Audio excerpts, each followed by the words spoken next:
করছি, সেই গল্পটা আসলে 1971 সালে 2 মার্চ যে অসহযোগ আন্দোলন হয়, তারপরে বঙ্গবন্ধু শেখ মুজিবুর রহমান 7 মার্চের যে ভাষণটা আসলে দিয়েছিল, সেই ভাষণের ইংরেজি অনুবাদ। তো ওই ঘটনাকে তিনি যে বক্তব্যের মাঝে তুলে ধরছিল যে ঢাকা, চট্টগ্রাম, খুলনা, রাজশাহী বা রংপুরে আমাদের রক্তে ভেসে গেছে রাজপথ।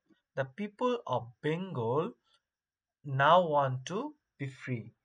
এখন কি বলতো, বাংলার মানুষ এখন ওয়ান্ট টু বি ফ্রি, মুক্তি চায়। The people of Bengal now want to live. বাংলার মানুষ কি চাই ভাইয়া?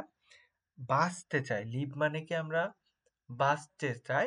And people of Bengal now want to their rights. তারা হচ্ছে কি চায়? বাংলার মানুষ চায় তাদের অধিকার। রাইটস মানে অধিকার। এখন এই যে লাইন, এখানে আসলে কি বলতে চাইছে?